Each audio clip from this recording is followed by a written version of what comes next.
Hare Krishna. We'll all start with the invocation prayers. Om Ajnana-timirandasya Jnananjana Shalakaya Chakshurumitam Yena Tasmai Shri Guruve Namah. Shri Chaitanya Manopistam Stapitam Yena Bhutale Swayam Rupa Kadamayam Tadati Swapadantikam Vandeham Shri Guru Shri Utapadakamalam Shri Gurun Vaishnavamscha Shri Rupam Sagrajatam Sahakana Raghunathanvitam Tam Sajivam Sadvetam Savadutam Parijan Saitam Krishna Chaitanya Devam Shri Radha Krishna Padan Sahagana Lalita Shri Vishakhanvitamscha He Krishna Karuna Sindhu Dina Bandhu Jagatpate Gopesha Gopika Kanta Radha Kanta Namastute Tapta Kanchana Gaurangi Radhe Vrindavaneshwari Vishabhanu Sutadevi Pranamami Hari Priye Vanchakalpatarupascha Kripa Sindhu Bhaivacha Patitanam Pavanebhyo Vaishnavebhyo Namo Namah.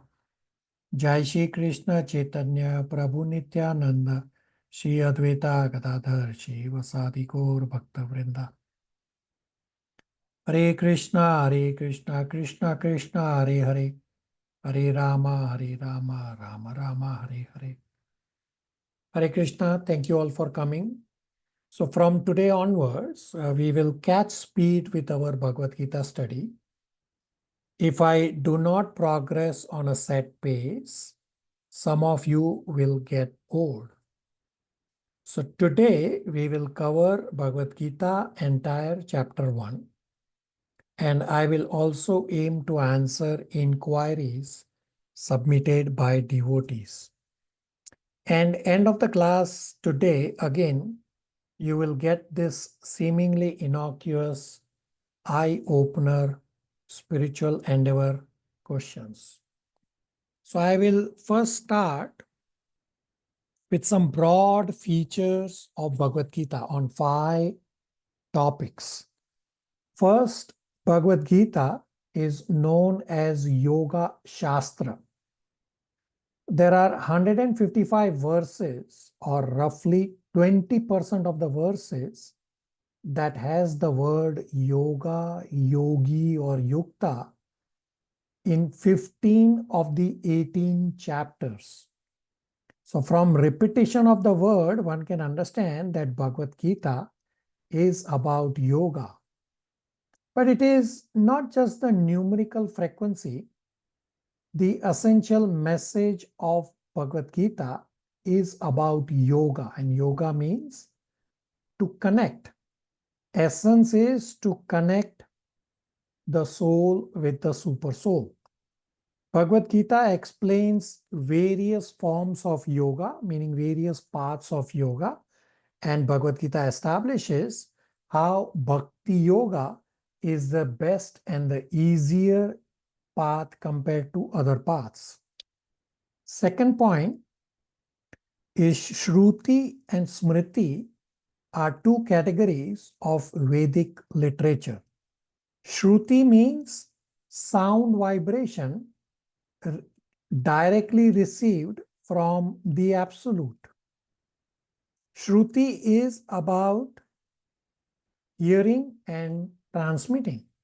Smriti is the sound vibration which is understood, internalized, and expressed by great sages. So Smriti is remembering, internalizing, realizing, and then expressing in your own words without changing the meaning. Bhagavad Gita is Shruti within the Smriti, because Mahabharata chapters 25 to 42 is the Bhishma Parva, and within this chapters 25 to 42 of Mahabharata, Bhagavad Gita is also placed there. The third point is statistical features. From the total 700 verses of Bhagavad Gita, Krishna has spoken 575 verses, Arjuna has spoken 83 verses, Sanjaya has spoken 41 verses and Dhritarashtra has spoken 1 verse. So I have a question for you all.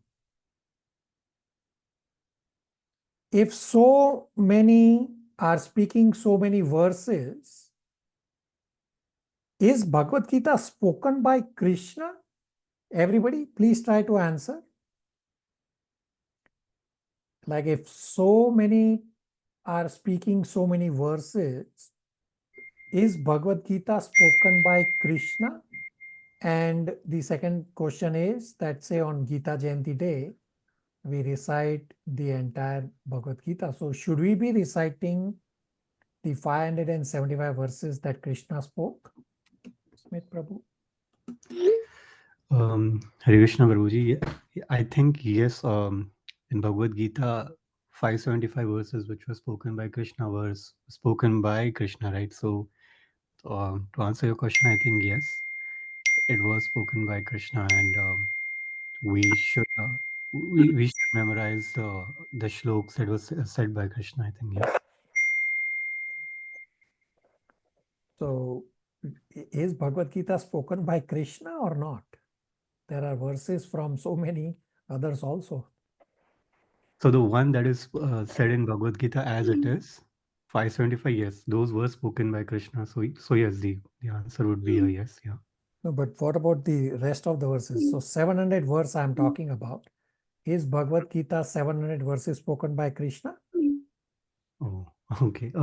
Not completely spoken by Krishna, I think so. Okay. Rest of you. So I gave you statistical features where Krishna has spoken 575 verses. So question is Bhagavad Gita spoken by Krishna if so many others are speaking so many verses? And on Gita Jayanti Day, do we recite only 575 verses spoken by Krishna? Everybody, please answer. Hare Krishna Prabhu. So on Gita Jayanti Day, we recite every verse. We didn't recite only Krishna's words. And Bhagavad Gita is spoken by, there is Arjuna Vacha, there is Dhritarashtra Vacha. So we have another people as well who are speaking those verses. So we have Krishna, Dhritarashtra, King Dhritarashtra, and then we have Arjuna as well. So we have another people. Yeah, but so you are repeating what I said, but my question is, if so many are speaking verses besides Krishna, so how can you say Bhagavad Gita is spoken by Krishna? Hare Krishna Prabhu.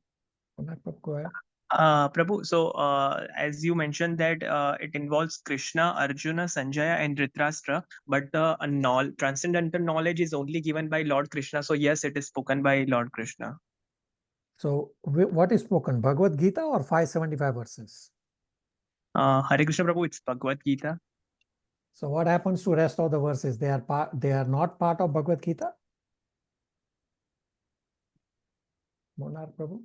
Hare Krishna Prabhu, they are the part of the Bhagavad Gita, but like we cannot neglect the importance of Arjun's question as well, because if Arjun cannot ask a question, then I think Bhagavad Gita haven't come to the Kali Yuga. So Okay. Those are important, but the knowledge is imparted by Lord himself. So I think So you are partially right. We will understand many things from Arjuna also in Bhagavad Gita. So it's not just Krishna imparting knowledge. We will understand a lot of things from Arjuna. We will understand a lot of things from Sanjaya also. Okay. Bhavmik Prabhu wanted to say something. Hare Krishna Prabhu. Yeah, I think the same thing, like it's been spoken by Krishna for the majority of verses, but yeah, the majority is like in the capacity of Godhead. Like we know, like everyone know that Krishna has spoken Bhagavad Gita, but it is like combination of all. All right. Okay, let me answer. So Acharyas have explained, for example, Vidyabhushan, Balla Vidyabhushan, he explains that the verses that Krishna has spoken are obviously transcendental, no doubt about it. But the verses that are spoken by others, they provide contextual reference to Krishna's words. Therefore, verses spoken by others also acquire transcendental nature. Therefore, reciting the entire Bhagavad Gita is equally potent, including the first verse spoken by Dhritarashtra is also potent, even though we will soon discuss today that how Dhritarashtra is materially attached. Still, because Dhritarashtra's inquiry provides contextual reference to what Krishna is speaking, therefore, entire 700 verses have the same potency or become transcendental also. Therefore, the entire 700 verses, no matter who's speaking, contribute to the essential message spoken by Krishna. So I have a question for you all here. One of the devotees asked this question at the first class. So, Bhagavad Gita is spoken between Krishna and Arjuna at the battlefield of Kurukshetra. While there was another set of conversation happening in Hastinapur between Sanjaya and Dhritarashtra. So how come in the Bhagavad Gita that we have, the printed version, how do we have both these conversations side by side or in the proper sequence? Anybody can think of? Anybody knows the answer?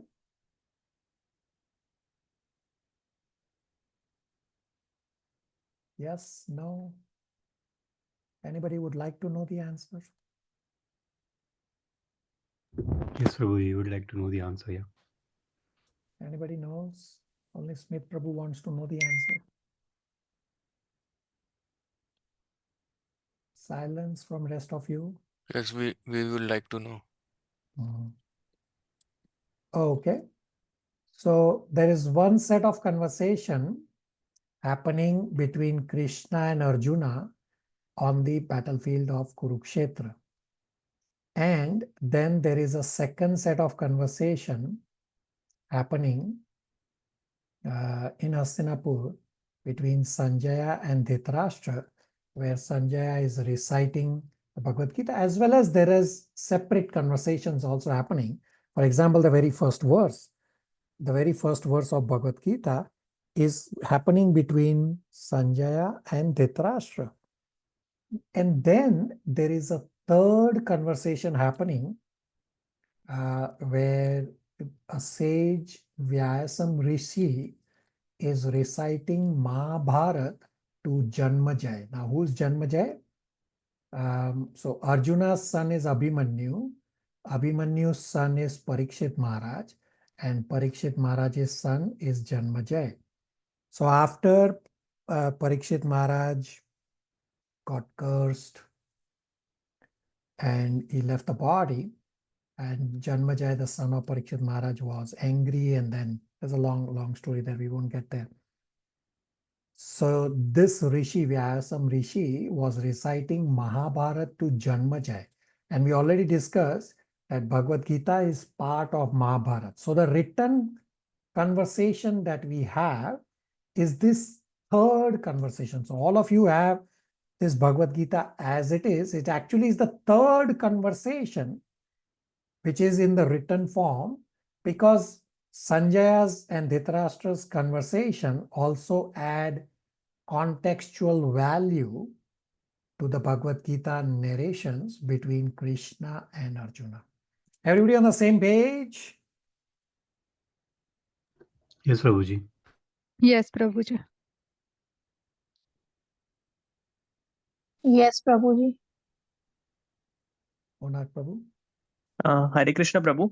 So Prabhu, as you mentioned that Sanjay is repeating those words which Krishna is like telling to Arjuna, and at the same time they have a different conversation as well. As we have seen, like there are 41 verses spoken by Sanjaya. So when Yeah. those verses is spoken by the Sanjaya, at that time the main conversation between Krishna and Arjun, is there a pause or something like? So how there about the is, time reference? yeah, there is no pause. It's just that at some point of time, there was this conversations happening between Sanjay and Dhritarashtra, which also got captured. Now, do understand that the conversations that Sanjay is speaking the verses, you will realize that actually there is a pause. For example, if you follow chapter 11, where universal form, after seeing the universal form, Arjuna was awestruck. And at that time, Dhritarashtra is asking, what's going on? Why is there nothing happening?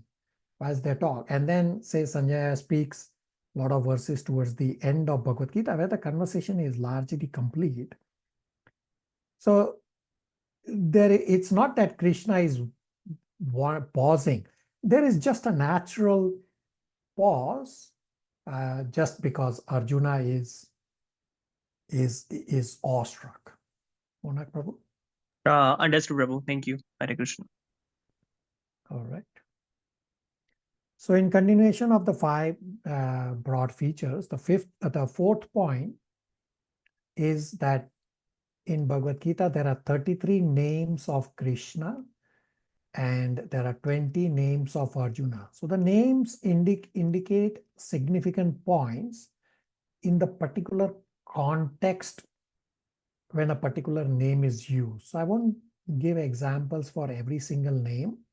I will just explain one or two just for understanding. But you will understand, for example, the word Dhananjaya for Arjuna is used in a particular context, or the word Achyuta for Krishna is the first and the last word used is for a particular context, or the word Madhava is used for Krishna in a particular context. So the context helps us to understand the significance of that name.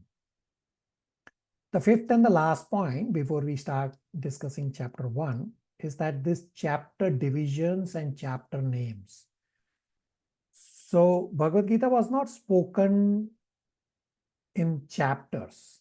It was Srila Vyasadeva who made these chapter divisions for contextual reference and understanding.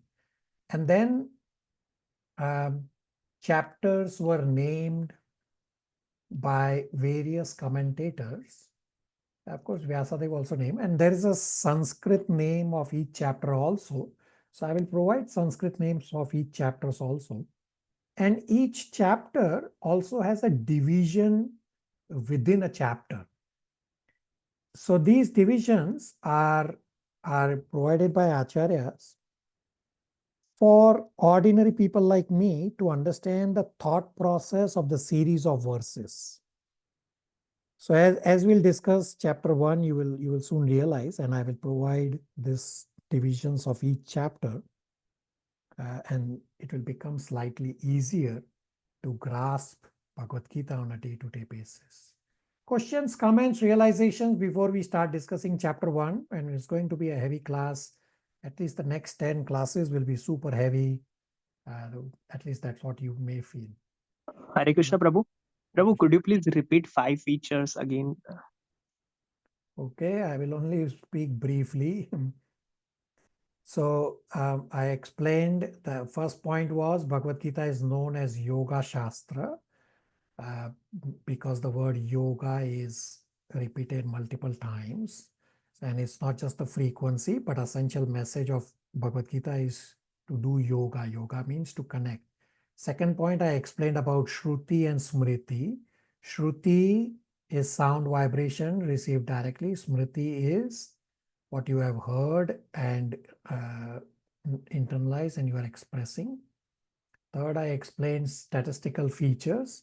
Krishna has spoken 575 verses, Arjuna 83 verses. Sanjaya 41 verses, and Dhritarashtra 1 verse. Fourth, and all these verses spoken by everyone else other than Krishna are also transcendental because they provide contextual reference to Krishna's words. Fourth, I explained there are 33 names of Krishna used in Bhagavad Gita and 20 names of Arjuna to provide contextual reference. The fifth is chapter division and chapter names were done initially by Acharyas and then, initially were done by Vyasadeva and then Acharyas have added on to that. Everybody on the same page? Yes, Prabhuji. Yes, Prabhuji. Okay, chapter 1 is titled, Ritu has a question. No, Hare Krishna Prabhuji. Chapter 1 is titled Observing the Armies on Battlefield. There are two Sanskrit names, both are commonly used, although the Arjuna Vishad Yoga is more commonly used. So the first Sanskrit name you can say as Sainya Nirikshan Yoga, that observing the armies. The second Sanskrit name is Arjuna Vishad Yoga. Vishad means lamentation.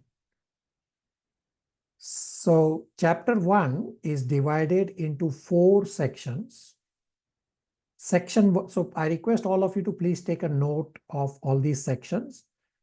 Try to take notes as we progress. They will become handy. We'll be referring back to the notes as we go. So section 1 is verses 1 to 13. Title of section 1 is Preparation for War. Section 2 is verses 14 to 20. Title is Science of Victory. Section 3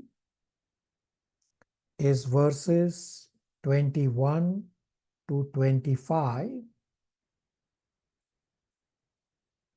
Krishna as Bhakta Vatsal.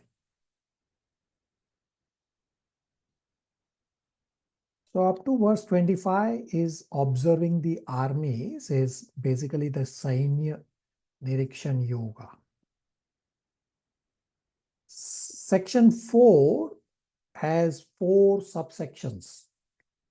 So section 4 is verses 26 to 46.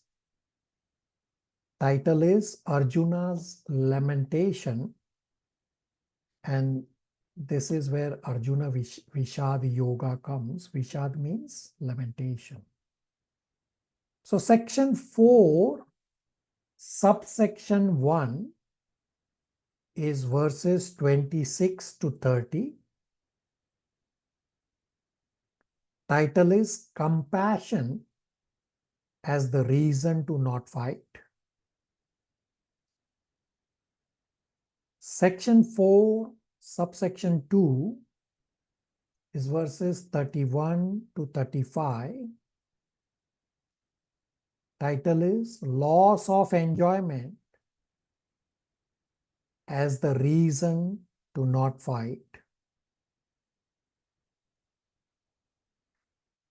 Section 4, subsection 3 is verses 36 to 38. Fear of sinful reaction as a reason to not fight. Section 4, subsection 4 is verses 39 to 43. Destruction of family traditions as the reason to not fight.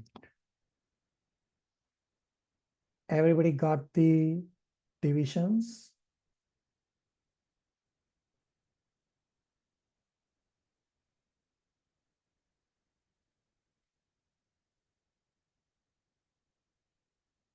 Yes, no.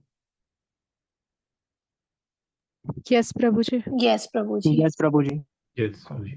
Thank you. So verse number 1 is not a key memorization verse, but definitely a very important verse.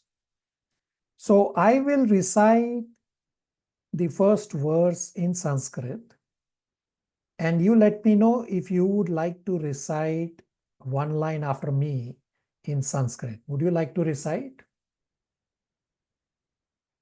Prabhuji. Yes, Prabhuji. Okay. Yes, Prabhu. Because somebody has joined as iPhone, I request you to please change your name on the Zoom call so I can call you to read when we are calling out names. Okay, so I will recite 1.1.1 first in Sanskrit so that you can know how to pronounce. Now, pronunciation you can do is in Bhagavad Gita, Srila Prabhupada has given synonyms for each word. So you can follow in the word for word, which is below the Sanskrit, and you will be able to pronounce words in Sanskrit.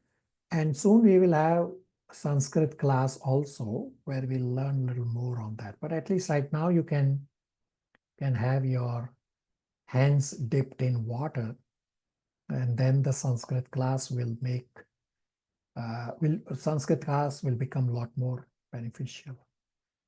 So 1.1 Dhritarashtra Uvacha Dharmakshetre Kurukshetre Samaveta Yuyutsava Mamaka Pandavas Chaiva Kim Akurvata Sanjaya.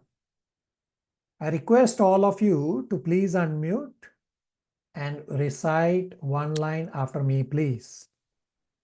Dhritarashtra Uvacha Dhritarashtra Uvacha Dhritarashtra Dharmakshetre Kurukshetre Dharmakshetre Kurukshetre Kurukshetre Samaveta Yuyutsava Samaveta Samaveta Yutsava Yuyutsava Mamaka Pandavas Chaiva Mamaka Pandavaschaiva Kim Akurvata Sanjaya.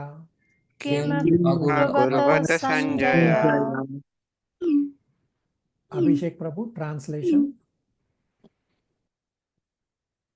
Hare Krishna. Ji Prabhu. Dhritarashtra said, O Sanjay, after my sons and sons of Pandu assembled in the place of pilgrimage at Kurukshetra desiring to fight, what did they do? Now, Dhritarashtra's question, what did they do, seems redundant when he himself says assemble to fight. And the reason is because Dhritarashtra knew they have assembled in Dharmakshetre, Kurukshetra, and the Kurukshetra being a holy place. So Dhritarashtra knows the sacred place will have its influence and it will favor the Pandavas because they are pious. And Dhritarashtra also knew that Duryodhana was sinful. So Dhritarashtra thinks that the sacred place may actually have influenced Duryodhana to not fight. So Dhritarashtra was king of the world and was helpless because of his attachments. Attachment makes the powerful powerless. Because of attachments, they cannot make the right decisions. And this line, Mamaka Pandava Cha Eva, reveals an important point that Dhritarashtra is supposed to be equal to all, but he is saying, my sons and sons of Pandu. Therefore, Mamaka means my sons and Pandavascha means sons of Pandu. He should have actually said, they are all my sons because Dhritarashtra was given responsibility for everyone, including the sons of Pandu. But he is distinguishing, his mind is being revealed here. And Dharma Kshetre means where Dharma will be preserved and unwanted weeds like Duryodhan will be wiped out. Now, Dharma does not mean faith. Dharma means real characteristics, intrinsic nature. So just as water's intrinsic nature is liquidity. This is the characteristics of water, liquidity. This is the dharma. Liquidity is the dharma of the water. Just as stone is solid, this is the characteristics of stone. This is the dharma of stone. So faith is different from dharma. Faith can change from time to time. Examples, some change, say they change from Christian to Hinduism, or Hinduism to Christianity, or Muslim to some other religion, or some other religion to Muslim, or any combinations. All this is faith. This can change. But the characteristics or the intrinsic nature, the dharma, these characteristics cannot change. So the characteristics of soul is to serve. Serving is the characteristics of living entities. Serving is the dharma. In my contaminated, conditioned life, I am serving my body, my senses, my spouse, my children, my boss, my nation, or worst case scenario, I am serving my pet dog or cat. But in reality, when we remove our conditioning, when we become pure, we regain our original service nature of serving the eternal master, Lord Shri Krishna. All right. Questions, comments, realizations?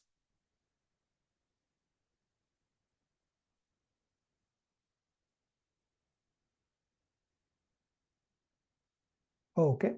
So verses 1 to 13 is this first section is titled Preparations of War. So as we read through these verses, remember this entire section 1. We will soon compare this section 1 to another section later in this chapter 1 today itself. That instead of Duryodhan going to Bhishma at the start of the war, when Bhishma is the commander-in-chief in the serious situation of fighting the war, Duryodhan actually goes to Dronacharya to incite anger into Dronacharya by pointing out Dronacharya's mistake that he trained Drupad's son Drishtadyumna. So Drupad and Dronacharya were friends, and they had some misunderstanding, and still Dronacharya trained Drupad's son, who was Drishtadyumna, and Drishtadyumna is the commander-in-chief of the Pandava army. So therefore, by reminding Dronacharya of his enemy Drupad,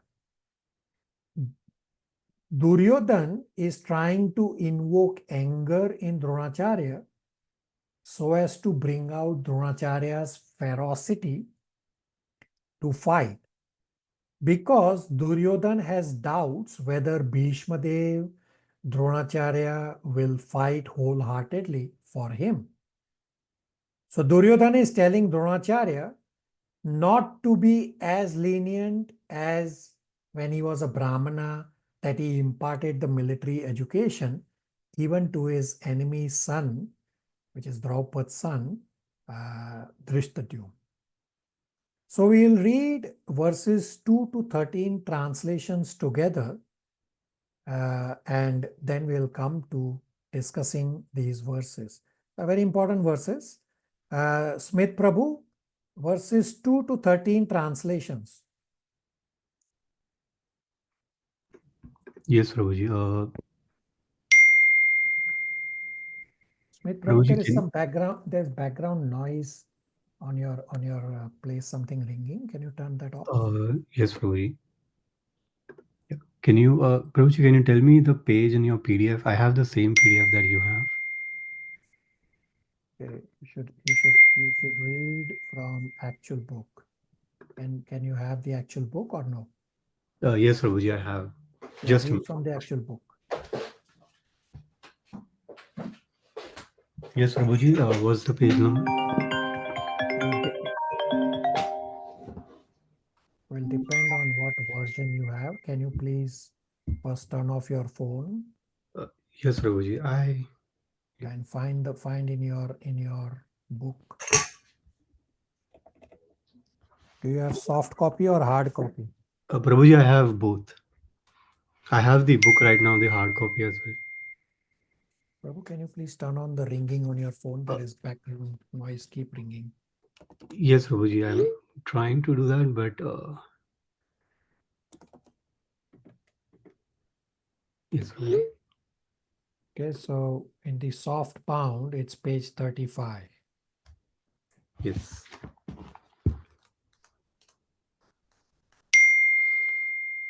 Wait, Prabhu, there's still this bell keep ringing. Prabhuji, if you don't mind, can I just join and read again, like after some time? I just need to pick this call and yeah. Sorry, Prabhuji. Onar Prabhu, 2 to 13 translations. Hare Krishna Prabhu. Text 2. Sanjay said, O king, after looking over the army arranged in the military formation by the sons of Pandu, King Duryodhan went to his teacher and spoke the following words. Text 3. O my teacher, behold the great armies of the sons of Pandu, so expertly arranged by your intelligent disciple, the son of Drupad. Text 4. Here in this army are many heroic bowmen equal in fighting to Bhima and Arjun, great fighters like Yuyudhan, Virat, and Drupad. Text 5. There are also great heroic powerful fighters like Drishtaketu, Chekitan, Kashiraj, Purujit, Kuntibhoj, and Shaibya. Text 6. There are the mighty Yuddhamanyu, the very powerful Uttamoja, the son of Saubhadra and son of Drupadi. All these warriors are great chariot fighters. Text 7.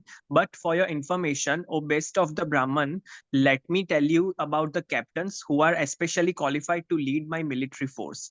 Text 8. There are personalities like you, Bhishma, Karna, Rip, Ashwathama, Vikarna, and the son of Somadatta called Bhurishrava, who are always victorious in battle. Text 9. There are many other heroes who are prepared to lay down their lives for my sake. All of them are well equipped with different kinds of weapons and all are experienced in military science. Text 10. Our strength is immeasurable and we are perfectly protected by grandfather Bhishma, whereas the strength of Pandavas, carefully protected by Bhim, is limited. Text 11. All of you must now give full support to grandfather Bhishma as you stand at your respective strategic points of entrance into the phalanx of the army. Text 12. Then Bhishma, the great valiant grandsire of the Kuru dynasty, the grandfather of the fighters, blew his conch shell very loudly, making a sound like the roar of a lion, giving Duryodhan joy. Text 13. After that, the conch shells, drums, uh, bugles, trumpets, and horns were all suddenly sounded, and the combined sound was tumultuous. Hare Krishna. Okay. So Duryodhan is using political ability to praise others. It may seem he is very expert because his speech is very thoughtful. So person's caliber is determined not just by expertise of person's speech, but by the purity of person's motives. Duryodhan's motives are filled with greed and envy. Duryodhan is personification of adharma, and Duryodhan is an incarnation of Kali. If one is expert in speaking but has evil intentions, then one has to be very careful in dealing with such people. Srila Prabhupada gives the example to identify such people as cobra decorated with a jewel, that instead of being cautious of the cobra, people go towards the jewel, not realizing that they are actually going towards the cobra. People with demoniac propensities have certain material skills and certain material expertise, and we get fascinated by that. Because of that, we may lower our guard down and start appreciating such materialistic people, and we become contaminated by their godless materialistic ideas. Therefore, we have to be cautious that we just don't see abilities, but we see intentions. From intentions, we can judge character of a person. Ability to speak so as to dominate others is not a characteristic of someone who is spiritually advanced. Therefore, we should not mistake good speech as a sign of spiritual advancement. One of the signs of Kali Yuga is that one who is expert in word jugglery is considered as a sign of scholarship. This is incorrect. This first section of Bhagavad Gita, chapter 1, talks about materialistic persons and their mindset and their actions. Now, question for all of you. Why is all of this important? Everybody, please answer. Why is reading about materialistic lifestyle important at the very start of Bhagavad Gita? Quickly. Yeah. Hare Krishna Prabhu, so that we can understand our impurities and then we can work on it, how to get purified. Krishna Prabhu. Okay. Very good. Abhishek Prabhu. Hare Krishna Prabhuji, so that we can relate how Bhagavad Gita is speaking to us. Okay, very good. Correct points, both of you. So the answer is that it is important to know about materialistic people, because one of the initial step for spiritual growth is to stop materialistic association. You stop the contamination. So you need to know who all are materialistic people. If I am also materialistic, then I also have to stop my materialistic activities so that I can progress. Very good. So any questions, comments, realizations on the first section of chapter 1? Yeah. Hare Krishna Prabhu. So Prabhu, like you mentioned in the beginning that how we are now, our consciousness is to serve our body, senses, and our family. So Prabhu, my question is, even though if we are serving our family or any of the like our job duties, still we are indirectly like working towards Krishna. So doesn't it count as serving the Lord or no? Yeah, your focus has to be Krishna conscious. So you can have family. Nowhere it says don't have family. But you have to treat your family not as objects of sense enjoyment. You have to treat your family as devotees of Krishna. And together, you together with your family, you serve Krishna, then it is service to Krishna. So you cannot say that, oh, I have my family, but I am using my family for my sense enjoyment, but also simultaneously say, I am doing service to Krishna. No, it doesn't work that way. Yeah. Thank you, Prabhu. And Prabhu, like you said, the worst scenario is to serve your pet. So Prabhu, how could we do Krishna conscious during that? Like if we have our pets at home. Yeah, so you can make a and goal. So I know Neha has a pet animal at the home.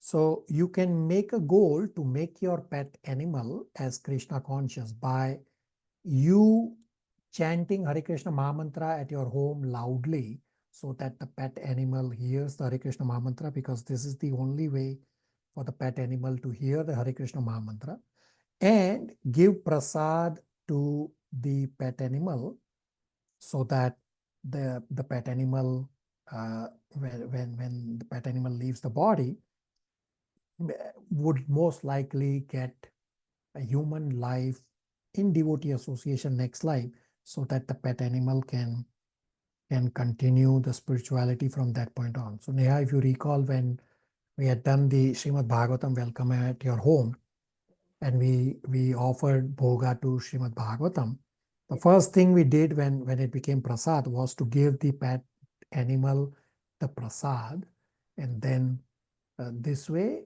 make your goal to make the pet animal Krishna conscious. Yeah. Yeah. Yes, Prabhu, thank you. Monarch Prabhu.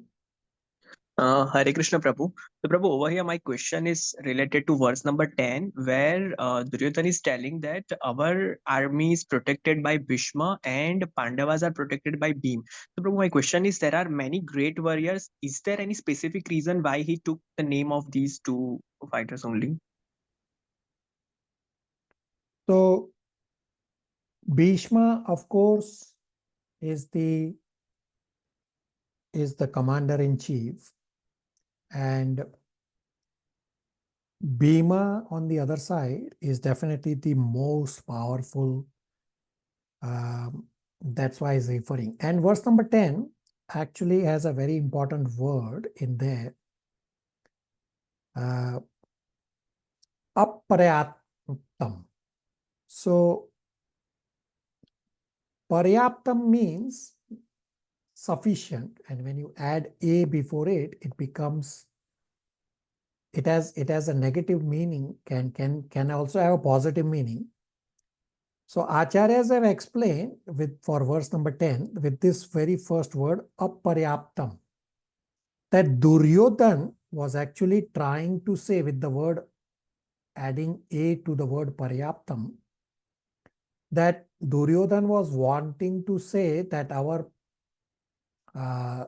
army is immeasurable, is great, but actually it turns out that Saraswati is speaking through Duryodhan, that actually ends up with a negative meaning, that actually it is less as compared to Pandava's army, even though Pandava's army was less in numbers, but of course Pandava's army has Krishna. Monarch Prabhu? Yes, Prabhu, understood. Hare Krishna. Okay. So next is from verse number 14 to 20 is the section 2, which is titled Signs of Victory. So Krishna enters Bhagavad Gita in this verse number 14 with the blowing of his conch shell. Krishna is not mentioned or spoken about so far, and this is further indicative nature of the calculative mentality of Duryodhan, because Duryodhan thinks about everyone. In the previous 13 verses, we read that Duryodhan's listed so many warriors. But Duryodhan knows that Krishna is not going to fight. So what is the need of thinking and talking about Krishna? This is the calculation of godless materialistic people. Godless materialistic people always think in terms of material things and do not know and do not think of the plan of the Lord, that the Lord has a role and the Lord is actually going to play a bigger role in this fight. Lord Krishna or Madhava is mentioned before the chariot warriors. So wherever there is Madhava, there will be goddess of fortune. And Krishna's conch is also transcendental because Krishna is Supreme Personality of Godhead and is paraphernalia. Paraphernalia means all the items that Krishna uses, or even at the temple, how we use all the items for the bhoga offering, like the plate, katori, cups, spoons, glass, etc. They are all paraphernalia. They are also all transcendental. So Krishna's conch is transcendental. And Arjuna's conch is also transcendental because Arjuna is a pure devotee and Arjuna's intentions are also transcendental. So Krishna makes a dramatic entry in Bhagavad Gita sitting on a magnificent chariot. And as we'll read the verses 14 to 20 translations, as I described, that first, before the warrior, the charioteer is highlighted. This seems very odd, but we know that Krishna is the supreme. So when somebody who's a devotee, when he talks about Krishna or anyone, he will first refer to the Lord. Okay, Ankit Prabhu, verses 14 to 20 translations. Hare Krishna, Prabhuji. Hare Krishna.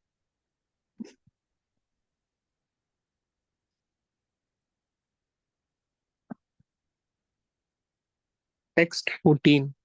On the other side, both Lord Krishna and Arjuna, stationed on a great chariot drawn by white horses, sounded their transcendental conch shells. Text 15. Lord Krishna blew his conch shell, called Panchajanya. Arjuna blew his, the Devadatta, and Bhima, the voracious eater and performer of Herculean tasks, blew his terrific conch shell called Paundra. Text 16 to 18. King Yudhishthira, the son of Kunti, blew his conch shell. The Ananta Vijaya and Nakula and Sahadeva blew the Sugosha and Mani Pushpaka. That great archer, the king of Kashi, the great fighter, Shikhandi, Drishtadyumna, Virata, the unconquerable Satyaki, Drupad, the sons of Draupadi, and others, O king, such as the mighty armed son of Saubhadra, all blew their respective conch shells. Text 19. The blowing of these different conch shells became uproarious, and thus vibrating both in the sky and on the earth, it shattered the hearts of the sons of Dhritarashtra. Text 20. At that time, Arjuna, the son of Pandu, seated in the chariot bearing the flag marked with Hanuman, took up his bow and prepared to shoot his arrows. O king, after looking at the sons of Dhritarashtra, drawn in military array, Arjuna then spoke to Lord Krishna these words. So we will discuss key points from all these verses. First is Hrishikesha, the controller of senses. Hrishikesha is another name of Krishna. Rishi is referring to senses, meaning the master of senses, control of senses. I'll give you an example that right now I am speaking. I think the sense to speak is mine. I have the power to speak, and the power to speak is under my control. But say tomorrow if I have a bad throat, I will still be here, my throat will still be here, but I may not be able to speak. Therefore, my senses are not under my control. At times, I may be able to have a little bit of control, but not always. Therefore, the senses are not mine. I am not in control of my own senses. It is Hrishikesha, Lord Shri Krishna. He is in control. These senses are provided to us by Lord Krishna, and so that we can use the senses properly in Krishna's service. Right now, in my contaminated state, I am using the senses to enjoy for my own self. So we have limited powers. Those powers can be taken away at any time.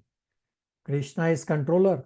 He gives us certain level of control on our senses based on our past karma.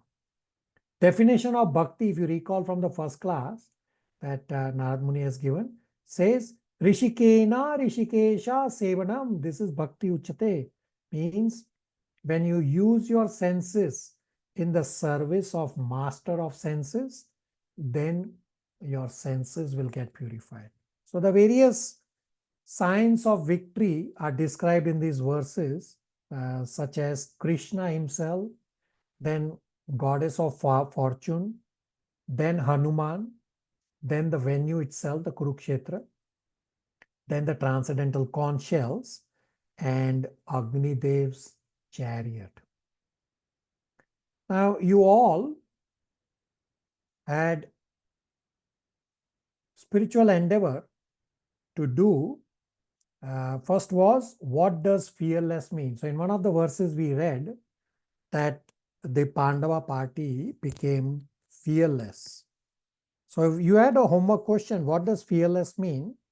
And how did you get the answer?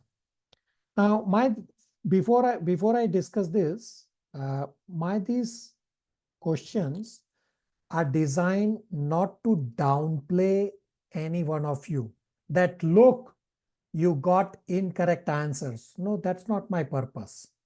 Rather, the questions are designed to make you aware the need to go to the right source. The questions are designed to make you eager for the right answer so that on a go-forward basis, you can transform. So I will bring up on screen what all was submitted as part of the answer to the various spiritual questions. Now, first thing, all of you will answer. So these are the sources that the devotees provided as the answer, that how they got their response for the question, what does fearless mean? Some say maybe some philosopher, some by myself, some self-thinking, some own opinion. Multiple devotees said that. Some my own thoughts, some had Bhagavad Gita, multiple devotees did that. Some personal analogy, some use Google, multiple devotees. Some use internet, same as Google. Some had Bhagavad Gita and BG class discussions. Some had their own life experience, multiple devotees. Some gave Srimad Bhagavatam reference. So question for all of you please answer. Which answer should I use and which answer should I not use from these sources that devotees have used? Everybody? Hare Krishna Prabhu, we can go back to Bhagavad Gita or Srimad Bhagavatam for the answer. Okay. Rest of you, what answer should I be reading and what answer should I not be reading and why? Hare Krishna Prabhuji. Mansi, go ahead. So the answer should be from the scriptures, because like from the Lord Krishna himself said that we have to refer the scriptures for our day-to-day life answers. Okay. I'm still looking for something very important. Ankit Prabhu. Yeah, I think the answer, or maybe the right aspect of the answer, could be found from various sources, and different people have different viewpoints, and it is important to understand different people's experiences, and that will also increase your own knowledge. Yeah, hold your thought for a little while. Well, I'll come back to Ankit Prabhu in a minute. Okay, rest of you, from all these sources, what source I should use and what source I should not use? Everybody please try to answer quickly. Hare Krishna, Prabhu. So, Prabhu, I think we should use Bhagavad Gita source because it is spoken by Lord Krishna himself and he is the absolute truth. So, I think that is the authenticate source can Okay. use.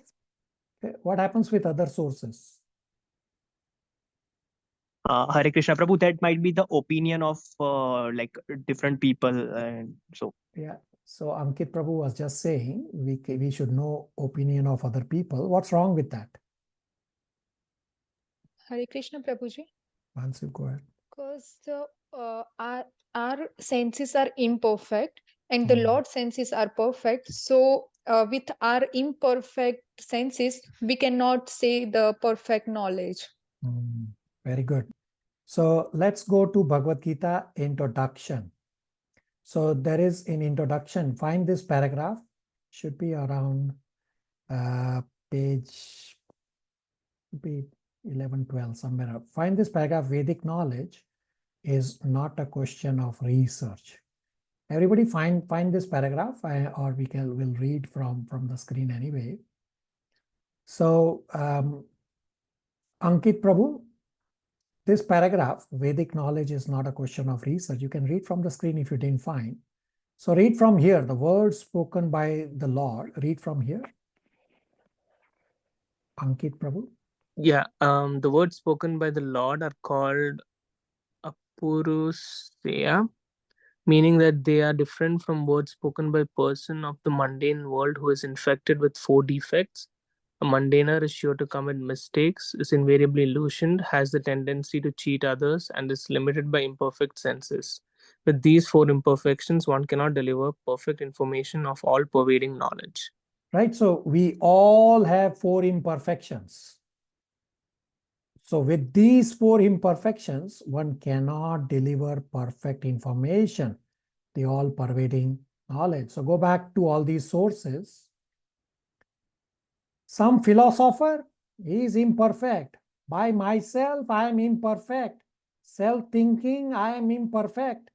My opinion, I am imperfect. My thoughts, I am imperfect. Personal analogy, I am imperfect. Google Guru, I am imperfect. Whosoever is writing on Google is imperfect. Internet is imperfect. Own life experience, imperfect. So you tell me, what good is your answer if you say, I wrote it by my own experience?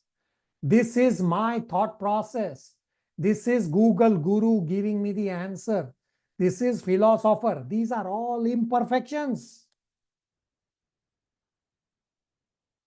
Now you tell me which source will you use for your answers? This was the reason to give you the inquiry that provide a source. Some of you had offline conversations with me that how are we supposed to answer this? Does that answer the question as to why I stayed silent instead of giving you guidance on how to answer? Everybody, those who connected with me offline?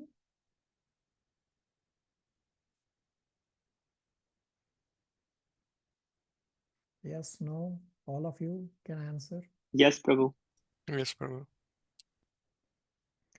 So I will bring up on screen the answers, but first I will answer what does fearless mean, and you will all realize that most of the answers have come from sources other than scriptures, such as Google Guru, my analogy. Are Baba, I am imperfect. I have to use scripture as my intelligence. We'll soon discuss all of this. So let me first answer what does fearless mean, and then we will come to the answer in terms of what devotees submitted, and I will highlight few points from there. So here's the punchline about fearless. Fearless is not absence of fear. Rather, fearless is the awareness of the presence of that which dwarfs fear, or presence of that which is above fear. To understand this with an example, say a child has gone to a zoo, or you yourself might have gone at some point when you were a child, or you are taking your children, or you would have known to see your niece and nephew. You have gone to a zoo and the child is trying to touch a cow. Now the child is very fearful of the cow, even though the cow is gentle. And soon the parent comes and holds the child's hand, and all of a sudden the child is fearless. Now the cow is still there. So fearless is not absence of fear. The cow is still standing right in front. Rather, because of the presence of the parent, the child becomes fearless, and therefore it says awareness of the presence, that which is above fear, that make the child fearless, and the child goes on to touch the cow. Similarly, some persons may think they are fearless because of ignorance. Example, a drunkard, he is running in traffic. He is not fearless, he is foolish. So ignorance of the dangers is not fearless. Fearfulness from bodily concept that one wants to enjoy here and so feels fearful. How will I enjoy? What if this or that goes wrong, resulting in so much anxiety? So fearlessness comes from knowledge, understanding that I am not the body, but I am the soul, and Krishna exists, and Krishna cares for me. Therefore, in the army, the Pandavas became fearless because of the presence of Krishna. It's not that the Kauravas army went away when the conch were blown. Kaurava armies were standing right in front of them. But because the Pandavas know that Krishna is Supreme Personality of Godhead, therefore they became fearless. Therefore, the punchline, fearlessness comes from the awareness of the presence that is above fear. So understanding God is there, and whatever may be my problems, they are insignificant in front of God. When fear is lurking in our mind, we cannot wish fear away. What we have to do is to increase our Krishna consciousness so that we can become aware of the presence of the Lord, because Lord is above fear. Questions, comments, realizations before I bring the answers on screen?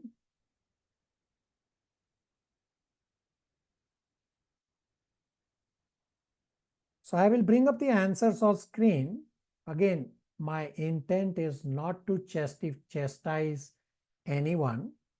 I am just bringing the answers on the screen. You can take a snapshot and I will highlight. What is everybody, look at the highlighted parts. What is everybody saying? I am fearless. I have no afraid of anything. Arey Baba, that is not fearless. Almost everybody answered that I am free from fear. I can do whatever I want. That is not fear. I am brave, I am bold. That is not fearless. Fearless means awareness of the presence of the Lord, which is above fear. And similarly, on the next slide also, almost everybody pointed out I am fear. Now I have some Bhagavad Gita references and Bhagavatam references also in the column with the yellow highlighted. With the yellow highlighted are all the incorrect or close to incorrect answers. Even though devotees have used Bhagavad Gita and Bhagavatam references, we have just given references that so and so person is fearless. That's not what fearless means. You are just giving, okay, this person is fearless, but it doesn't say how they became fearless. Therefore, I have placed even the Bhagavad Gita Bhagavatam references in the column in the yellow highlighted as the not the correct answers. And then I have the green responses as the correct responses. So I won't read everything. I will let you take a snapshot to judge for yourself that the one highlighted with the green color. So devotees, of course, they have this devotee has heard the same conversation from the previous class. So obviously the devotee would know what the discussion was going on. Questions, comments, realizations?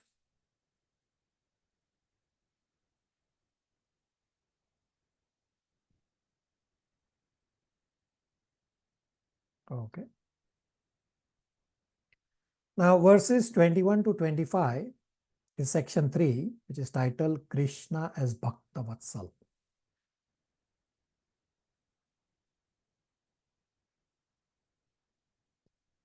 Now, Arjuna's question, so Arjuna will soon read.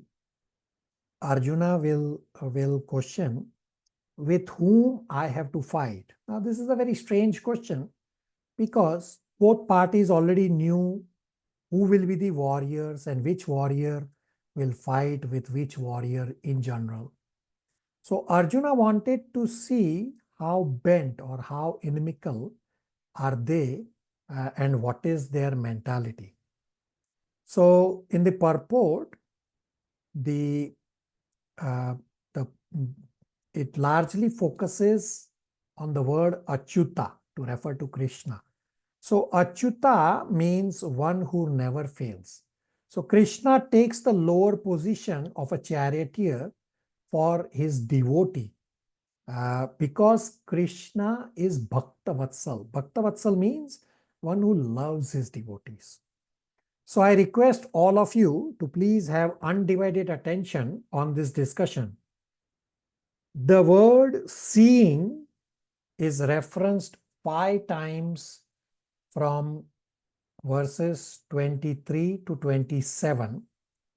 And this was your mandatory homework question as to what can you see and how did you get your answer. And the other question was, is seeing believing? So this very open-ended question was not only open-ended, plus I also left out a portion of the question, what you cannot see. So have undivided attention. This is a very heavy discussion that we are about to read and discuss right now. Bhaumik Prabhu will read verses 21 to 27 translations. And as I said, the word seeing will come up 5 times in these verses. Bhaumik Prabhu. Hare Krishna Prabhu. Text 21 to 22. Arjuna said, O infallible one, please draw my chariot between the two armies so that I may see those present here who desire to fight and with whom I must contend in this great trial of arms. Text 23. Let me see those who have come here to fight, wishing to please the evil-minded son of Dhritarashtra. Text 24. Sanjaya said, O descendant of Bharat, having thus been addressed by Arjun, Lord Krishna drew up the fine chariot in the midst of the armies of both parties. Text 25. In the presence of Bhisma, Drona, and all other chieftains of the world, the Lord said, just behold, Parth, all the Kurus assemble here. Text 26. There Arjuna could see within the midst of the armies of both parties his father, grandfather, teacher, maternal uncles, brother, son, grandsons, friends, and also his father-in-law and well-wisher. Text 27.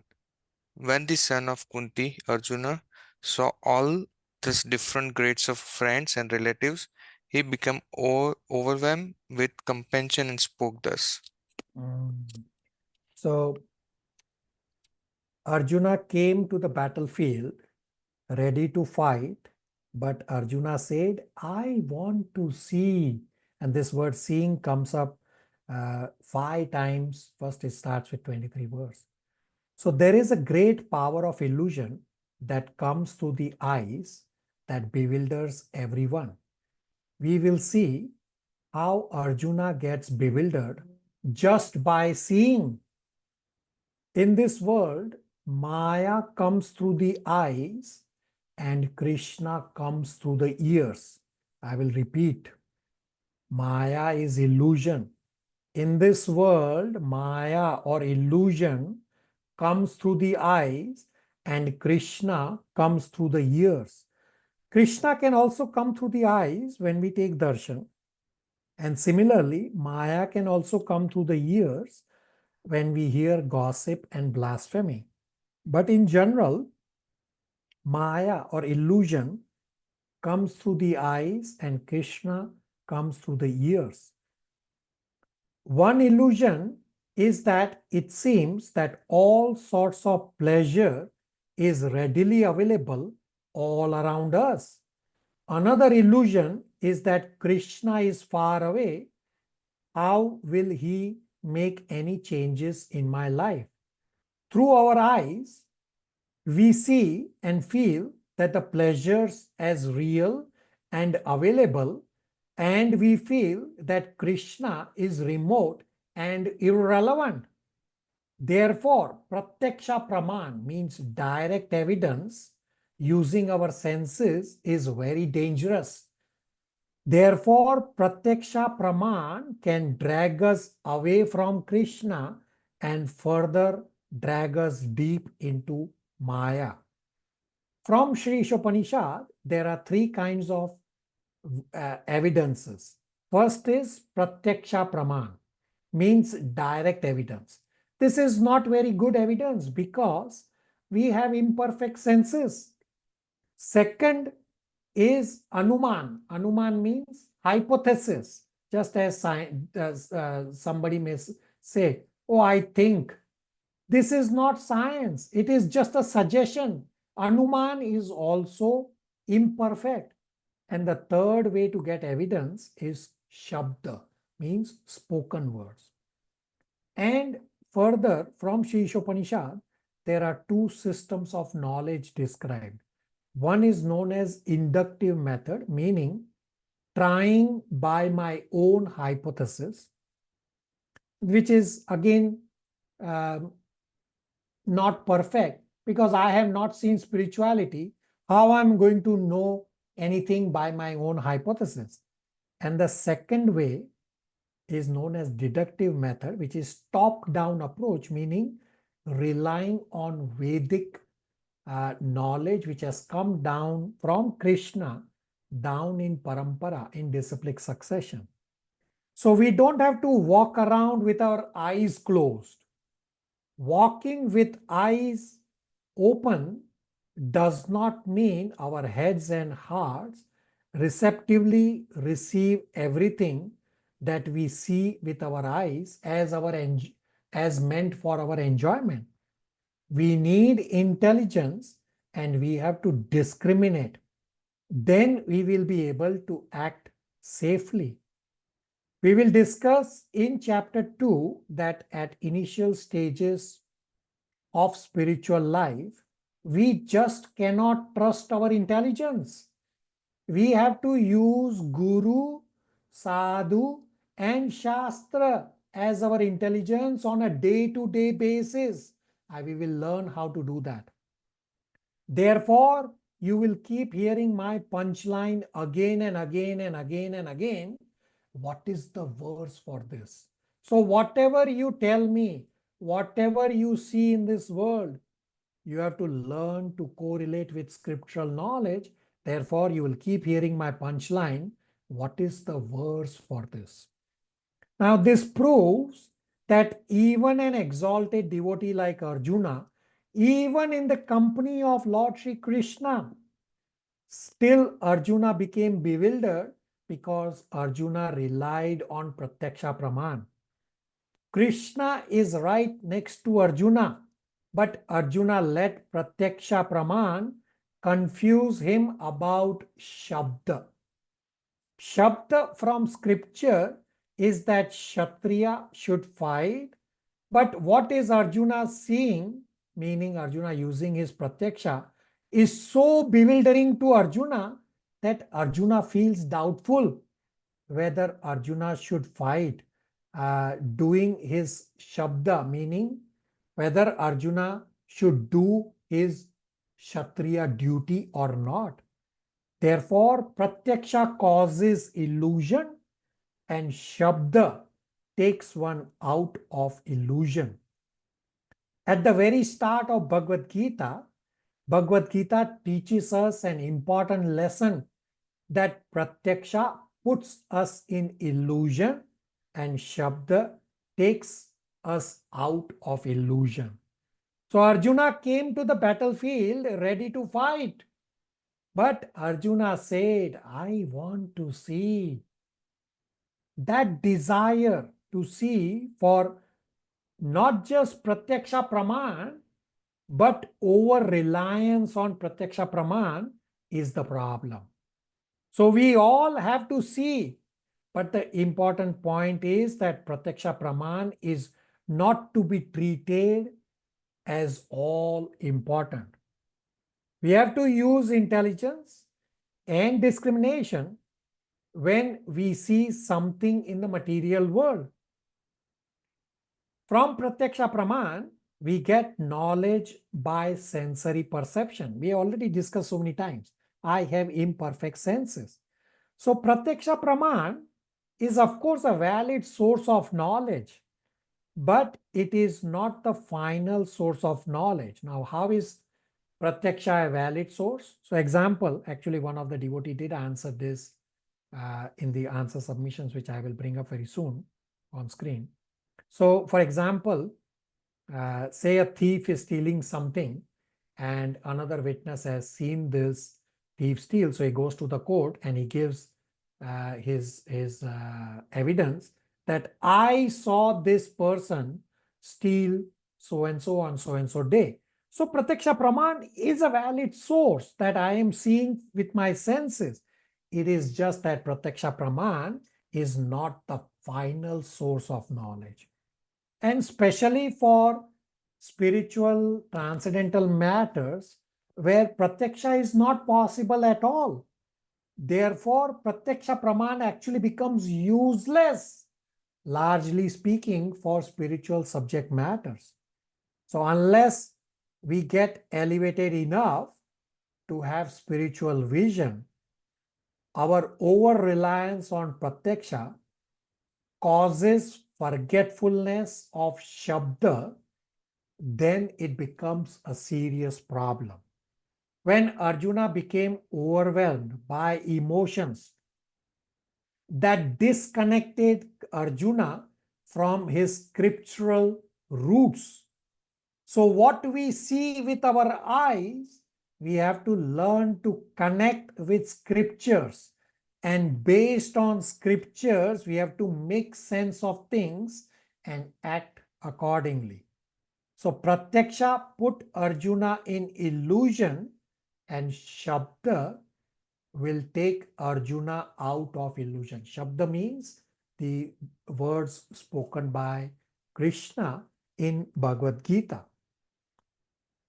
Now, credit is also given to Arjuna, and this is very important that Arjuna is also teaching us that when Arjuna went into illusion because of Pratyaksha Praman, Arjuna did not immediately act on it. Rather, Arjuna consulted, and this is the important learning for us, that when we are confused, we have to consult with Guru, Sadhu, and Shastra. We will learn and practice all of this. Another example, which is the opposite example of Arjuna. So Arjuna consulted with Guru, Sadhu, and Shastra to teach us that we also have to follow Guru, Sadhu, Shastra. The opposite example is Kaikeyi. Now, many of you know Kaikeyi is the stepmother of Lord Ram in the Rama and Leela. So Kaikai got some information through Pratyaksha Praman. Pratyaksha came from the ears, we already established. Maya or illusion comes from the ears. And Kaikai did not consult with anyone. She simply acted upon it, and result was Lord Ram went to exile. So you cannot avoid any of the sense perceptions. When you feel that the sensory perceptions are misleading, you have to consult with Guru, Sadhu, and Shastra. How we'll do this? We will learn all of this. Right now, we are only establishing the principle that whenever we are confused, we have to consult with Guru, Sadhu, and Shastra. Now, Guru, of course, means Guru, meaning the initiating spiritual master. Initiating spiritual master could not be generally available on a day-to-day basis. Of course, spiritual masters are available to answer your inquiries. Sadhu refers to a devotee. So any devotee you can consult to get your answers for whatever confusion that you are going through. That is the most easiest way to get the answers. And Shastra is, of course, Bhagavad Gita. We will learn how to use Bhagavad Gita to get our answers. So Arjuna has set this example for all of us to follow in this chapter 1, to consult with Guru, Sadhu, and Shastra.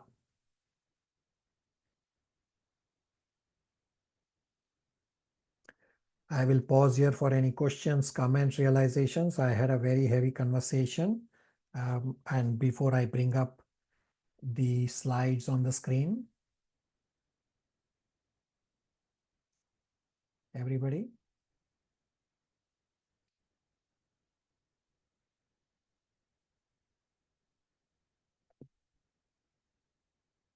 Silence, I got silence.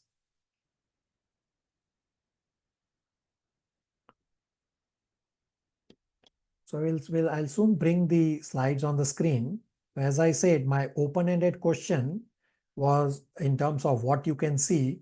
Not only was it open-ended, I left a portion of the question out of the question, that what you cannot see. So almost all of the devotees answered that they can see material things. Nobody answered they can see Krishna. Are Baba, Krishna is all around. But nobody was able to say, I can see Krishna. There's actually one devotee who did answer, and I will talk about this devotee, how come this one devotee is able to answer that he's able to see Krishna's presence around. So I will bring up on screen the slides for the second question in terms of, is seeing believing and what can you see around. So here are the sources. Again, you tell me now. We discussed, we have imperfect senses. We discussed Pratyaksha causes illusion. So you tell me from these sources, which source you will use as the answer and which source you will not use and why. Everybody, please speak to me.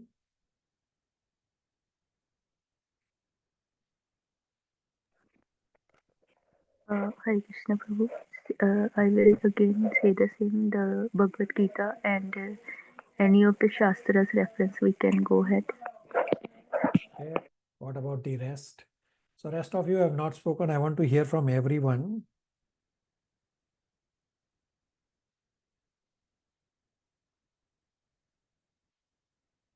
Everybody, please. What will you use? What will you not use? We should use the scriptures and we should not use our own thoughts or the not reliable on the internet and this stuff. Okay. Rest of you? Silence. I got silence from everybody. Babhishek, Ankit, Bhaumik, Matan. Yeah, Ritu, we should Srinath. use from the Bhagavad Gita scriptures and refrain from using the other sources, which is because it's not perfect.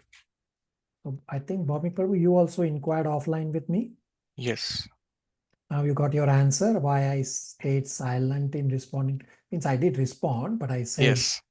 I deliberately Prabhu. am not giving you guidance. So on Yeah. a go forward basis, we will use Bhagavad Gita, and I will also teach you how to use Bhagavad Gita. Everybody, rest of you who did not speak. Hare Krishna Prabhuji. Hare Krishna. We should read Bhagavad Gita very carefully Hmm. and trust on it. If we have any doubt, we should contact you or some other devotee. Okay, very good. Yeah. So I will bring up answers. Now again, I won't read everything. I have highlighted points for you all. So again, the yellow ones are the ones that are not necessarily correct answers. It's not necessary. They are not correct answers.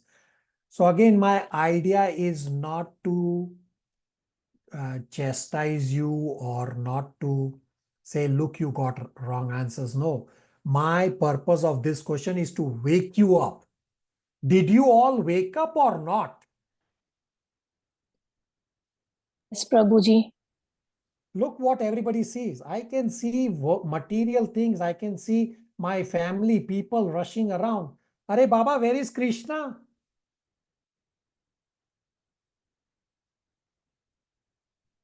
So I will let you all take a snapshot of this slide number 1.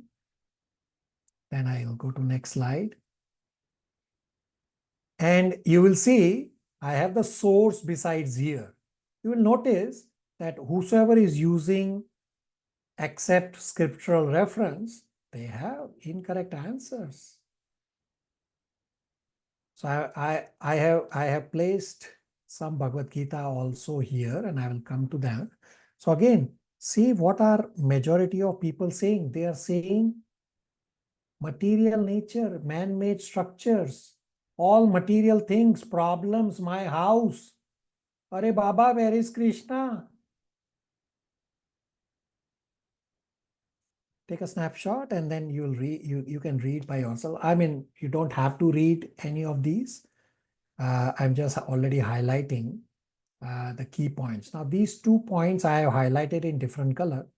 One devotee said, what you can see, the devotee said, I can see God. And the devotee say, it is said God is omnipresent. Now, I don't think the devotee is seeing God. The devotee is just saying that the devotee has heard that God is omnipresent. Now, God can only be seen when God reveals himself to you. Otherwise, it is not possible. If you think you are seeing God, let me tell you right now, let me get you out of your illusion that you are in illusion. God can only be seen when God reveals to you. The rest of the time, we have to perceive the presence of God through the presence of his energy. We will learn and practice to perceive God 24 hours, but actual vision of God can only be seen when God reveals himself to you. So there are so many Babajis in India who will tell you, I will show you God in 1, 2, 3, 6 months. Run very far away from him, because it is not possible for anyone to show you God. So again, take a snapshot of this, and I will come to the other, again, everybody seeing material objects, lake, birds, trees, material things. So why everyone is seeing material things is because my consciousness is at the material level. Now I'll come to the green colored slide, which are answers in the right direction, because they have used Bhagavad Gita, they have used previous discussion from the BG classes, and they are seeing this one answer, as I said, this one devotee who is saying, which is 1, 2, 3, 4th on the right side. The devotee is seeing energy of the Lord everywhere. This is the proper way to perceive God. We will learn first in theory and we will practice to perceive Krishna 24 hours around us. Now, why this devotee was able to answer this to perfection? Because this devotee has been practicing Krishna consciousness for quite some time, has studied scriptures, and is also in the process of getting initiated very soon. So you all will come to this point of recognizing God 24 hours around you from your current level where you have material consciousness, where you are only able to see material things. You will all transform to be able to perceive Krishna's presence 24 hours around you, as long as you follow the process that I described. So I am not going to show you God. Whosoever tells you, I will show you God, run very far away. I am not going to show you God. I am only going to describe a process to you which you have to follow for you to be able to perceive the presence of God 24 hours around you. Take a snapshot, and I will request everyone for questions, comments, realizations.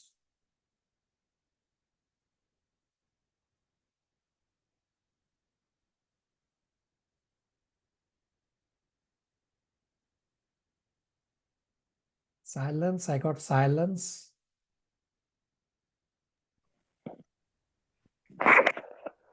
Matan Prabhu.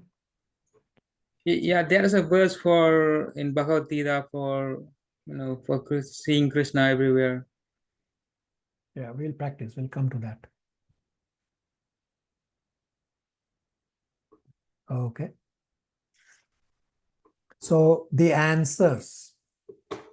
Abhishek Prabhu has a question. I'm just a little confused that and even though there is this knowledge that Krishna's energy is everywhere, but that knowledge is still like a knowledge form. It's not it's very Realized. theoretical. Yes. So when I It's see not, as it's not realized knowledge. You are correct. And we will come to the level of realizing. What's the definition of realization? Realization means I now accept what reality already exists. That is realization. So very good realization for you that the knowledge is theoretical. Yeah, we will come to the practice point very soon. So far, we are studying theory. okay, thank you. Okay, so I will give the answers. So first question was, is seeing believing? So answer is, seeing is not believing specifically for spiritual topics. Seeing is a valid source of belief. Example I gave about the thief, that somebody is seeing a person steal and he goes and gives the witness. So seeing is a valid source. It's just that seeing is not the highest form of believing. Shabda or scriptural reference is the highest form, and we will learn how to use Bhagavad Gita on a day-to-day basis. Now, what you see around depends on your purity and your consciousness. Therefore, majority of the devotees did say, I can see material things. I am exactly in that same boat. I can see material things only. So chapter 1 gives you your current state, makes a light shine on you. Are Baba, I am at material consciousness. Unless you know this, how will you progress further? Therefore, chapter 1 is a very, very important chapter. And the third question, Acharyas have described that the purpose of chapter 1 is first to demonstrate the need for spiritual knowledge. Otherwise, if we use our Pratyaksha Praman, our imperfect senses, then we will all be confused exactly like Arjuna got confused. The second purpose of chapter 1 is Arjuna's qualification to receive spiritual knowledge. So chapter 1 demonstrates how worldly situations create perplexities for those who do not have spiritual knowledge. And second, how spiritual knowledge is absolutely essential. Chapter 1 also demonstrates Arjuna's qualifications for receiving spiritual knowledge, that Arjuna is soft-hearted, Arjuna is very thoughtful, Arjuna is compassionate, and Arjuna is submissive. All these are Arjuna's qualifications for receiving spiritual knowledge. And as part of our scriptural study, we will learn theoretically all these qualities, and we will also endeavor to develop all these qualities. So at the start of chapter 1 today, I said, just compare that when Duryodhan saw what he did and when Arjuna saw what Arjuna did. So actions and mentality between materialistic and devotee are drastically opposite. Duryodhan used political speech to incite anger. Duryodhan did not even refer to Krishna. This is materialistic mindset. Versus Arjuna, when Arjuna saw the armies, Arjuna became compassionate even to the warriors on the opposite side. This is the nature of a devotee. So I will pause here.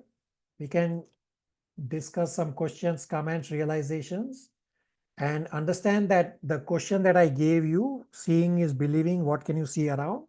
We will do this same question multiple times in our Bhagavad Gita study. Any one of you thinks Bhagavad Gita is boring philosophical study? Actually, many of you did answer for the purpose of chapter 1, which I will bring on screen. So I won't read all of it. I will only highlight 2 points. You can take a snapshot. One devotee say, seems that too much of an effort is put for something that doesn't seem important. Chapter 1 doesn't seem important. Arey Baba, no, it is a very important chapter. And similarly, take a snapshot and I will go to the next slide. Similarly, another devotee also said that sometimes chapter 1 feels boring to read. So please take a snapshot of this also. And I will show you some of the devotees who gave the right answers. Again, in essence of time, I will not read. You can read by yourself.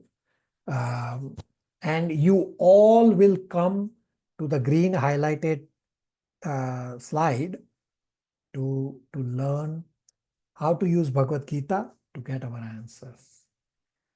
Anybody thinks Bhagavad Gita is boring study, boring philosophy?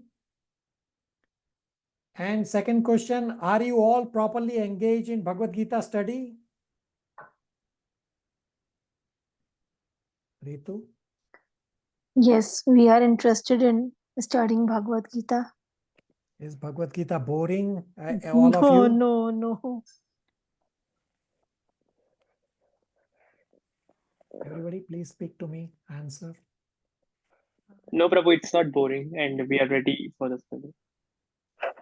It's not boring, and we are trying. Like I'm trying my best to get more engaged with Bhagavad Gita class. Okay. So when you are engaged, means your senses are being engaged in devotional service.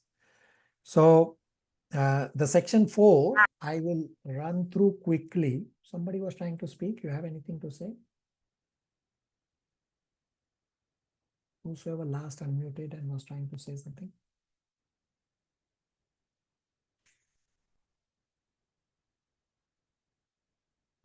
So section 4 is from verse 26 to end of chapter 1, which is titled Arjuna's Lamentation.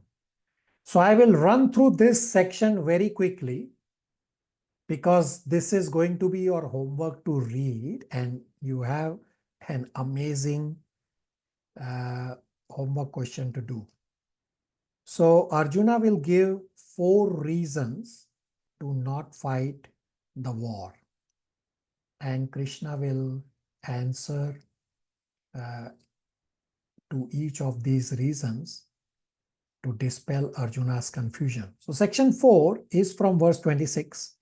Section 4, subsection 1 is verses 26 to 30. Title is Compassion as the Reason to Not Fight. So Arjuna felt compassion even for the soldiers of opposite party. Such symptoms were not due to weakness, but due to soft-heartedness, which is a characteristic of a pure devotee. So one who has unflinching devotion for the personality of Godhead has all the good qualities of the demigods. Section 4, subsection 2 is verses 31 to 35. Loss of enjoyment as the reason to not fight. So Arjuna says, all my friends and family will be dead in the war. Hence, I cannot enjoy the victory and the kingdom. Therefore, I cannot fight. Then subsection 3 is verses 36 to 38. Fear of sinful reaction as the reason to not fight. So sometimes we feel that God is bringing misfortune. So Krishna's actions may not always be pleasant, but they are benevolent, or they are good in the long run. So pleasant means that which feels good right now.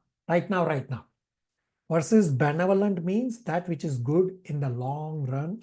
And to understand this with an analogy, say a surgeon, a doctor, has to cut open the patient's body to remove the disease. Now, although cut open the body is not pleasant, right now feels pain. But the doctor is not trying to hurt. The doctor is actually trying to cure the person. The actions of the doctor are benevolent. They are good in the long run. So Krishna's actions are cutting down our attachment from the bodily misconceptions. The illusions that have come from my bodily misconception, these are getting cut by Krishna's instructions. So Arjuna is feeling that the cutting will be inauspicious. Therefore, he is giving the reason that fear of sinful reaction. But actually, it is actually going to be beneficial. We'll soon understand as we progress in our Bhagavad Gita study. And subsection 4 is verses 39 to 43, destruction of family traditions as the reason for Arjuna to not fight. He said, no, all these seniors will not be there, and it will create chaos in the society. And Arjuna puts down his Gandiva bow that I will not fight. Now, Arjuna's Gandiva bow represents the living entity's determination to serve Krishna. Meaning, by Arjuna putting down Gandiva, says, I am not going to serve Krishna. So by Pratyaksa Praman, meaning by observing, by seeing and inferring based on that observation, Arjuna lost his determination to serve Krishna. And Arjuna put aside the bow, meaning Arjuna put aside his determination. The same happens with all of us. When we look at the world and we try to use our own reasoning, we start asking, does God exist? Does God care? Why should I serve God? Rather, I want to do practical things in the material world to build this, to achieve this, to earn money in stock market, blah, blah, blah. All this is Pratyaksha Praman. So Pratyaksha Praman eats away our determination, whereas Shabda, spoken words by Krishna in Bhagavad Gita and scriptures, revive our determination to serve Krishna. I will pause here. We have completed chapter 1. We'll pause here for questions, comments, realizations before I give you absolute mandatory homework for next class. Hare Krishna Prabhu. Neha, go ahead. Prabhu, just doubt, because Arjuna is already a Kshatriya and he knows his duty is to fight, then why this lamentation is there? Or it just because it's Krishna's will to give this transcendental message of Bhagavad Gita? Yeah, Bhagavad Gita has nothing to do with fight. Bhagavad Gita is about doing your duty. So yes, the whole Bhagavad Gita is talking about fight, fight, fight, and we will soon discuss this point in chapter 2 also, where I will explain that the whole chapter 2 section divisions are all about fight, fight, fight, fight, fight. And after completing chapter 2, I will tell you, replace the word fight with do your duty. And all of a sudden, it will make a lot more sense. Yes, the words in Bhagavad Gita are all about fight, fight, fight. But replace the words fight with do your duty. So the essential message of Bhagavad Gita is Krishna came down to teach us how to do our duty. Doing our duty is not just doing the material duties of earning money, of taking care of family. No, that is required. These are material duties. Simultaneously, we also have spiritual duties of chanting Hare Krishna Mahamantra, studying scriptures, doing devotional service. So we have to do both. We have to find a balance between both.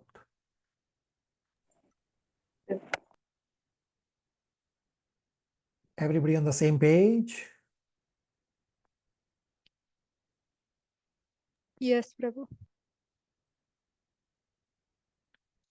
So, Yes, Prabhuji. thank you. So have undivided attention for the spiritual endeavor that I'm about to give you, because next class, all of you females, meaning all of you Vaishnavis, you are going to bring a sword to chop off my head. And all of you males, meaning all of you Vaishnav, who have a female in your life, whatever be the relation, whether mother, daughter, wife, girlfriend, if you have a loving female in your life and the females by themselves, all of you are going to bring a sword at the next class to literally chop off my head based on the homework question that I'm going to give you. So before I give you the homework question, I want all of you to answer. What does it mean if I am deliberately directing 100% of the devotees to bring a sword to the next class? What does that mean? And all the Vaishnavis, the 60% of the devotees from the class are females. So if I am directing 60% of the females or 100% of the devotees to bring a sword deliberately, what does that mean? Everybody, what does that tell you? Some hard facts questions to be answered. Very good.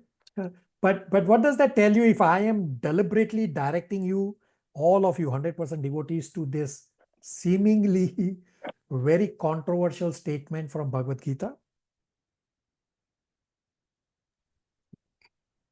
To just do our duties.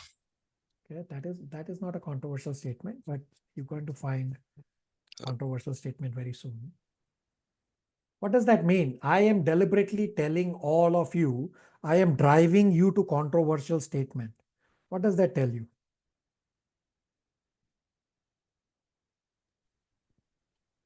Ankit Prabhu. Preparing us, Prabhu. Neha, repeat. Preparing us to have some Hey, time. preparing you. Very good. Ankit Prabhu. Yeah, no, I was going to say the same thing because it might be something to do with the endeavor. Okay. So I am deliberately driving all of you to a very, very controversial statement. Believe me, it's a very controversial statement in Bhagavad Gita that all of you are going to bring a sword. And I am deliberately driving you here. That means I already know the answer. And Narsimhadev is going to be my shield. Krishna's words is going to be my shield, and Acharyas, including my spiritual master, is going to be my shield. Believe me, right now you are all very silent. Next class, you all are going to shout. So question number 1, mandatory question number 1. Bring a sword next class to chop off my head. So I want all of you to read purports from end of chapter 1, meaning from when Arjuna starts speaking, from, you can say from 26th verse onward. And you have to find at least one controversial statement, seeming controversial statement, and express your feelings. Everybody understands question number 1, very important. Our next class is going to be entirely on this very controversial statement in Bhagavad Gita. Everybody understands question number 1? Everybody please repeat, please respond. Yes, Prabhu. Yes, Prabhu. Okay. So We'll try, Prabhuji. Okay, so somebody will repeat all the questions. Now, question number 2. When did Arjuna surrender to Krishna and why? Plus, I want the source. How did you get your answer? So I will show you how to use Bhagavad Gita for your answers shortly. We are just about at 4 p.m. Toronto time, just tolerate few more minutes. Third question. What does intelligence mean? And again, I want source, how you got your answer.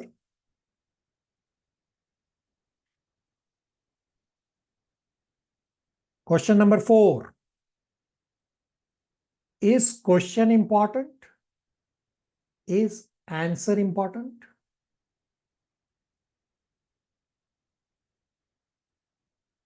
Last question. What is freely available?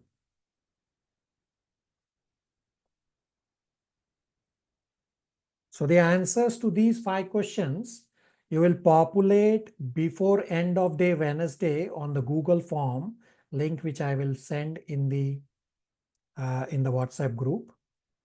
And the standard homework is read all the purports, and I will send Prabhupada lecture relevant to our discussion in the chat. Listen to Prabhupada lecture also. Prabhupada lecture is spectacular. So somebody wants to please repeat the homework questions. Krishna Prabhu, may I? Yeah, Monarch Prabhu, go ahead. The first one is read purports of chapter 1, starting from verse number 26, and one controversial statement we should find and our feelings.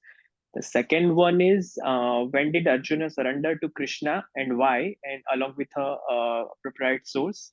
Third one is what does intelligent means along with source. Fourth one is question important, and second part is answer important, and fifth one what is freely available. Okay, very good.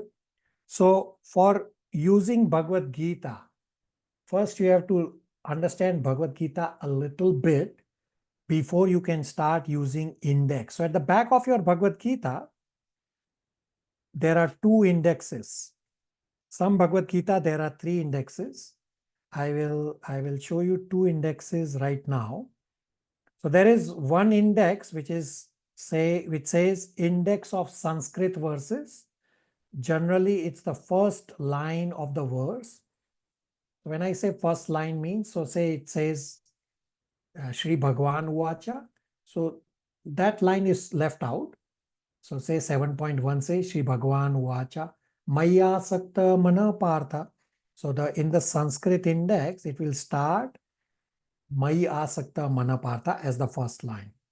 So this is Sanskrit. If you know the Sanskrit of the verse, how the verse starts, then you can use the Sanskrit index to find your verse. And then at the back, there is general index, which is similar to any index of any book that you use, except that you need to first understand a little bit of Bhagavad Gita before you can start using the index. So right now you start using, and as we progress, it will become easier for you all to use both this, which you have on the screen also, Sanskrit verses and general index. Everybody with me? Everybody can follow the index. I'm just starting to make you use Bhagavad Gita. Everybody, please speak with me.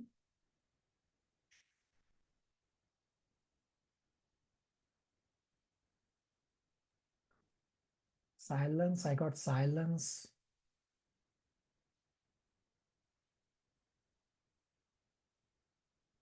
But real silence. And in some Bhagavad Gita, not all Bhagavad Gita, there is a third index also, which gives you index of verses quoted. So in purports, there are verses quoted from other scriptures. That is a third index, but not all Bhagavad Gita have this index. So we will use the first two index that are there on the screen, which is index of Sanskrit verses and the general index. So for your homework question, you can start using general index, and we learned today from Arjuna that if you don't know the answer to something, then consult with Guru, Sadhu, and Shastra. Bhaumik Prabhu and everybody, does that answer your last question? Like last time I did not give any reference. Yes, many Prabhu. of you answered. Now I'm giving you how to get your answers. Yes, Prabhu. And understand, you will still stumble. Don't think you are going to get a rosy picture. You are still going to stumble because you haven't yet studied Bhagavad Gita, and Bhagavad Gita index is not a standard index, but I'm trying to get your hands wet so that little by little you'll be able to use Bhagavad Gita on a day-to-day basis, just as you use a manual to use any equipment. Say you buy a new equipment in a factory, you refer to manual. Bhagavad Gita is a manual on how to live life. So we will learn and we will use Bhagavad Gita on a daily basis. Questions, comments, realizations, heavy discussion?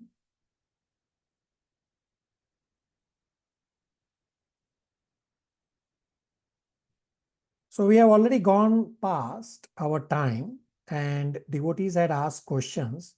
So I will answer the questions at some point of time. I don't want to go over because I don't want to just rush into the answers. So you have questions, you can please populate your questions on the Google form. I will answer. It's just that I don't want to overwhelm you. I'm pretty sure today's discussion was overwhelming. Yes, no? Konark Prabhu. Hare Krishna Prabhu. So Prabhu, at the starting, you told that the first verse is also transcendental, which is spoken by Dhritarashtra. But the intention was material. So Prabhu, I couldn't get like how is it transcendental? It's transcendental because it's providing context. What is Dhritarashtra asking? Dharma kshetre. What is my dharma? What is my duty? And Arjuna will go on to ask this same point. So right now, if you look standalone, it seems, I don't understand, but Arjuna is actually going to go on to ask, now I don't know what is my duty. Please instruct me, right? So therefore, all verses are relevant to the conversation that Krishna is having. Monarch Prabhu? Yes, Prabhu. Thank you. Hare Krishna. Everybody on the same page? Yes, Prabhu. So don't wait for Wednesday end of day deadline while everything is fresh. Please complete. So you realize how I spend so much time to assemble all your answers. So please have mercy on me also. And please try to submit by end of day Wednesday so that I can also assemble all your answers. Thank you everybody for tolerating few extra minutes. Are we okay to stop here? I have a question. Hare That Krishna. question about is question important or is answer is it from the same chapter 1 answer? So it's a general question and it's the word or is not there in between. Is question important, comma, is answer important? So this particular question, answer according to you, what you think. Okay. All right, very good. Thank you. Hare Krishna. Are we okay to stop here? Yes, Prabhu. Yes, Prabhu. Hare Krishna. Hare Krishna, Prabhuji. Hare Krishna. Thank you, Prabhu. Hare Krishna.